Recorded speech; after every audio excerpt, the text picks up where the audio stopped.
Hello बच्चों, आज की क्लास में हम देखेंगे क्वेश्चन नंबर 16 से अर्थमेटिक प्रोग्रेशन की वही सेम एक्सरसाइज 5.2 वाली। ठीक, अब और रिमेनिंग 4-5 क्वेश्चंस बचे हैं तो कंप्लीट कर लेते हैं। 20 क्वेश्चन है इसमें टोटल। तो देखिए 16 question, determine the AP whose third term is 16 and seventh term exceed the fifth term by 12 1 to 12। तो आपको सॉल्व करना है। तो सॉल्यूशन छोटे छोटे क्वेश्चन, ज्यादा बड़े नहीं है, लेंथी नहीं है। डिटरमाइन एपी, एपी सीरीज निकालनी है आपकी। तो थर्ड टर्म, तो गिवन दैट ठीक है, थर्ड टर्म a3 कितना दिया हुआ है 16। तो as we know that a3 क्या होता है a plus 2d किसके इक्वल 16, और ये फर्स्ट इक्वेशन हमने सपोज कर दिया। ठीक है, सबको ही पता है ना ये। तो a3 16, तो a plus 2d किसके इक्वल हो गया 16 के। अब seventh term is exceed the fifth term by 12, है ना। Second condition, and since seventh term a7 is equal to a5 plus 12, ठीक है। Seventh term is 12 more than is fifth term। तो सेवेंथ टर्म का formula, since we know that सबको पता है n is equal to a plus n minus 1 into d। तो अगर हम अप्लाई करें a7 के लिए तो कितना हो जाएगा, सबको क्लियर है ना। a plus 6d होगा इक्वल टू a5 कितना a plus 4d प्लस कितना 12। a से a तो कैंसिल, तो 6d minus 4d equal to 12। तो 2d इज इक्वल टू 12। तो d की वैल्यू कितनी आ गई 6, है ना।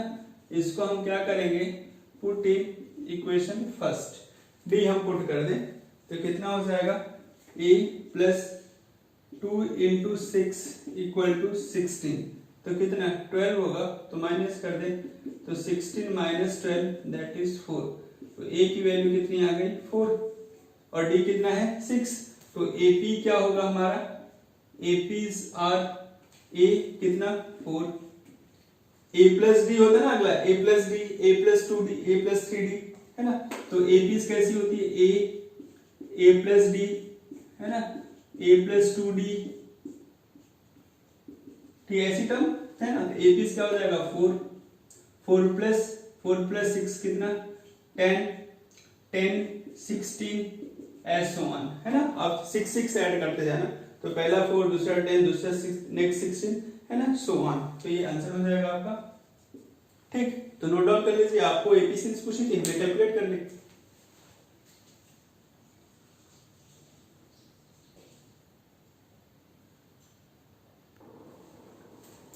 चलिए next question, question number 17, find the 20th term from the last term of the AP this. बोला कि लास्ट से 20 वाली टर्म कैसे होगी। फॉर एग्जांपल समझिए कैसे लास्ट से 20 वाली टर्म, जैसे मान लो लिखा है 2 4 6, ये कहीं इवन नंबर है तो ये लास्ट में कहीं मैंने 100 लिख दिया। उससे पहले क्या 98, उससे पहले आपका 96। तो ये लास्ट से कौन सी थर्ड टर्म है, थर्ड टर्म, है ना। ये लास्ट से कौन सी टर्म है आपकी, लास्ट से थर्ड है, लास्ट से सेकंड है, ये लास्ट वाली है। तो लास्ट से, इस सीरीज के लास्ट से पूछ रहा है कि 20 वाली टर्म कौन सी होगी। तो है ना, थर्ड है, इसके पहले 94 फोर्थ हो जाएगा, ऐसे 2 कम करते हैं। तो ठीक, तो ऐसे ही कैलकुलेट करना हमें सॉल्यूशन में। तो देखिए क्या होगा इसमें। तो फॉर्मूला लिखवाया था मैंने पहले, तो गिवन दैट, है ना, लास्ट भी दिया हुआ है। तो लास्ट कितना, लास्ट 253, a कितना 3, d कितना 8 माइनस 3 कितना 5। तो since we know that nth term from last, nth term from last, तो क्या लिख दूं, a dash n is equal to l plus n minus 1। ठीक, nth टर्म फ्रॉम लास्ट, तो l plus n minus 1 into minus d. ये formula बच्चों में calculate लिखवा चुका हूं पहले आपको, कि जब भी लास्ट से हमें लगाना होगा तो d की जगह माइनस l हो जाएगा, माइनस डी हो जाएगा, और a की जगह l हो जाता है।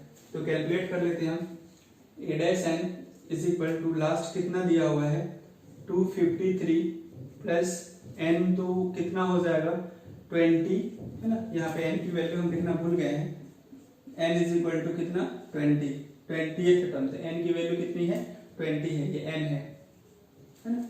तो 20 माइनस 1 और कॉमन डिफरेंस कितना आप रख लोगे -5 है ना।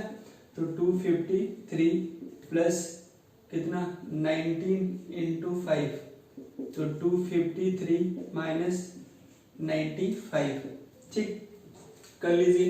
ये कितना 13 माइनस 5 8, ठीक है कितना 4, तो कितना हो गया 14 में से 9, तो कितना हो जाएगा 5, 158, ए डैश एन, ये आपका आंसर है, ठीक है। तो लास्ट से 20th टर्म कितनी हो जाएगी 158 होगी, ठीक। तो देयरफॉर लिख सकते हो आप 20th term from last of this AP, these APs are 158 है ना, या is 158, ठीक। तो 158 हैंस नोट डाउन करिए। चलिए बच्चों क्वेश्चन नंबर 18 देखते हैं।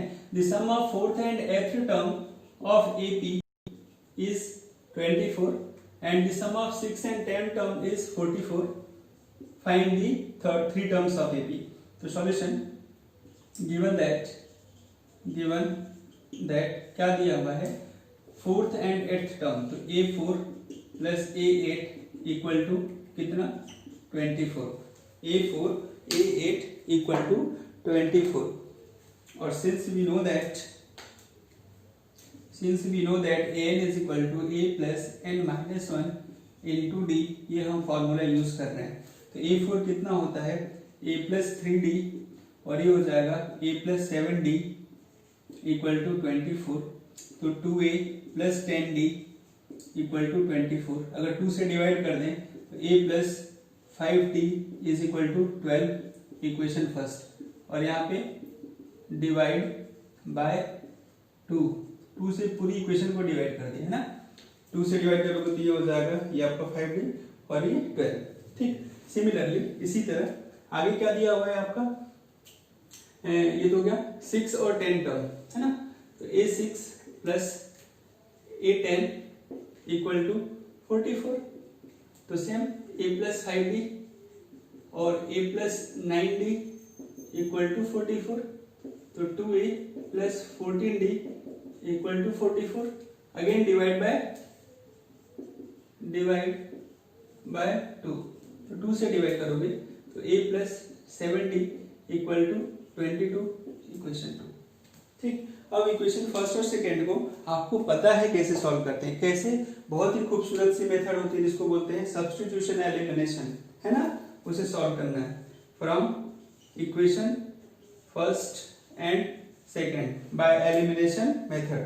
कितना a plus 5d equal to 12 और a plus 7d equal to 22, minus कर दीजिए, माइनस a से कैंसिल, तो कितना हो जाएगा 5 माइनस 7 यानी minus 2d equal to minus 10।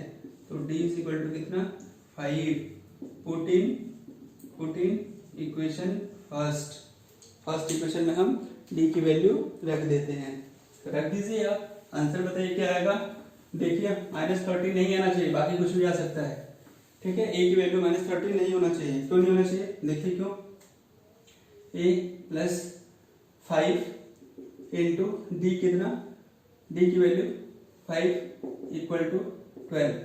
तो a प्लस 25 इक्वल टू 12। तो a is equal to -25 plus 12 that is -13। Sorry है ना भाई, -13 ही आएगा, तुम गलत बोल रहे थे, 100% वही आएगा, ठीक है। d की वैल्यू 5 तो a की वैल्यू कितनी आएगी -13 ही आएगी।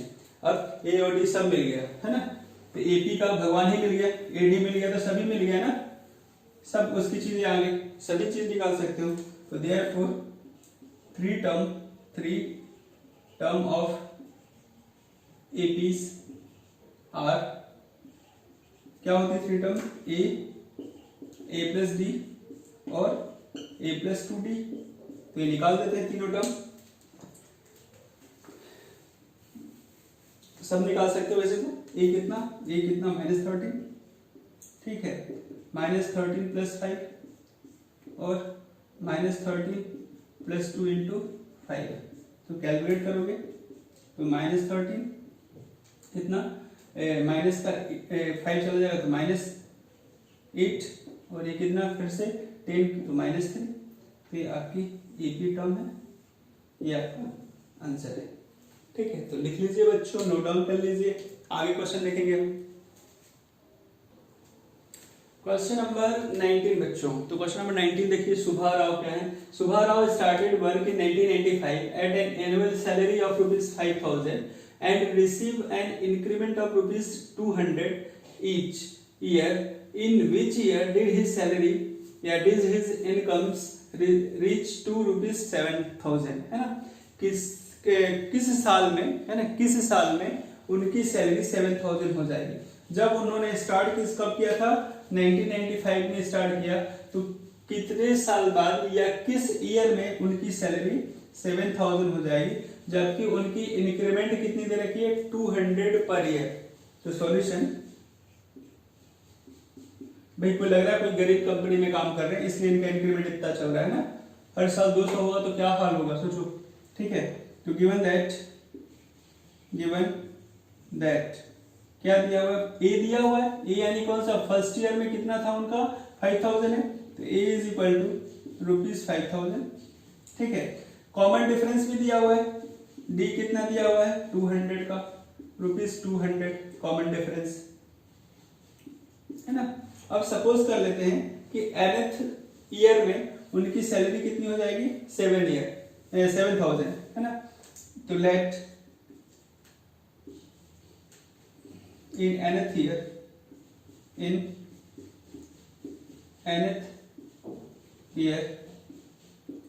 his salary become ₹7,000। ठीक, सैलरी बिकम 7,000, तो an इज इक्वल टू ₹7,000। ठीक, अब an का फॉर्मूला लगा देते हैं, since we know that n is equal to a plus n minus 1 into D.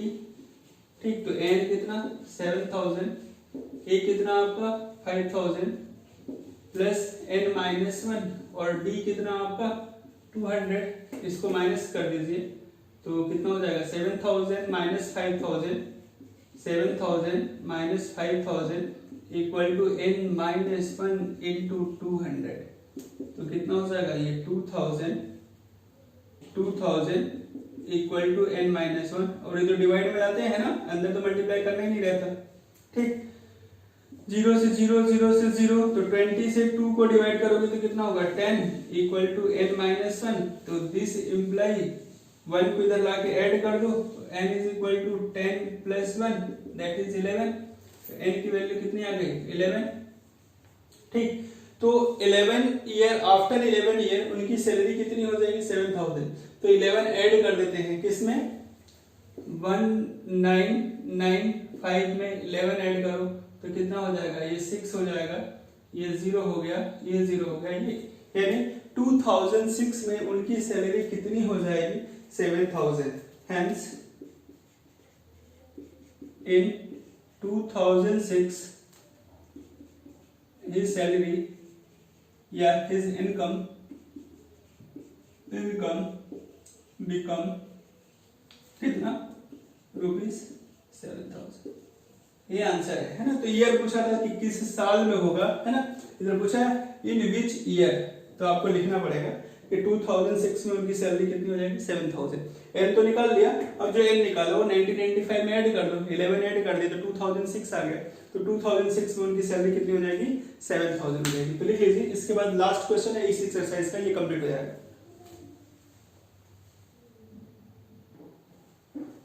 चलिए बच्चों, क्वेश्चन नंबर लास्ट देखते हैं, रामकली का क्वेश्चन है। Ramkali saved ₹5 in the first week of year and then increased her weekly saving by ₹1.75, है ना। First week में वो ₹5 सेव करती है और हर वीक में वो कितना इंक्रीज करती जा रही है 1.75 रुपीज। ठीक है, तो नेक्स्ट वीक में कितना हो जाएगा 6.75, फिर नेक्स्ट वीक आएगा तो फिर से 1.75 एक्स्ट्रा हो जाएगा। If the nth week her weekly saving become 20.75, है ना।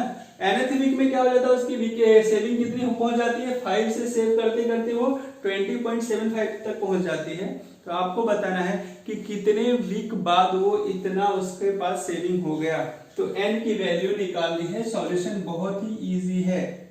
सॉल्यूशन इसमें गिवन है आपका, given that a is equal to ₹5, लिख देता हूं मैं ₹5, ठीक। d इज इक्वल टू ₹1.75, ठीक। और nth वीक तो an इज इक्वल टू ₹20.75, ठीक। तो ये तीनों रुपीस दिया हुआ था। Since we know that n is equal to a plus n minus 1 into d, तो n का फॉर्मूला लगा दीजिए।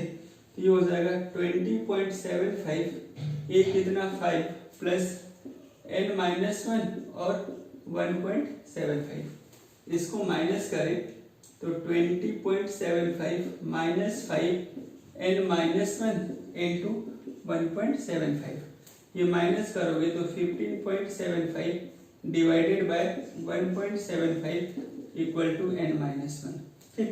ये कैंसिल करिए, 9 टाइम्स में कैंसिल हो जाएगा, या पॉइंट से पॉइंट हटा दो, ठीक। फिर 9 टाइम्स से ये कैंसिल हो जाएगा, ठीक है। तो n माइनस 1 इक्वल टू 9, तो this imply n is equal to 10, ठीक। तो 10th week hence in 10 week, है ना। hence after how many weeks his saving become this, है ना। तो कितना, in 10 weeks हर सेविंग, है ना, रामकली है, तो हर सेविंग बिकम रुपीज 20.75, ये आंसर है। नोट डाउन कर लीजिए इसे भाई। और ये एक्सरसाइज आपकी कंप्लीट हो गई है। अब जो नेक्स्ट वीडियो होगा उसमें हम पहले देखेंगे सम ऑफ n टर्म का फॉर्मूला, देन उसके क्वेश्चंस। अब अगली एक्सरसाइज जो है, ठीक है, तो उसमें सम के फॉर्मूले लगेंगे। तो पहले सम वाले फॉर्मूले समझेंगे, फिर उसके क्वेश्चंस करेंगे। तो यहाँ तक कर लीजिए। Have a nice day.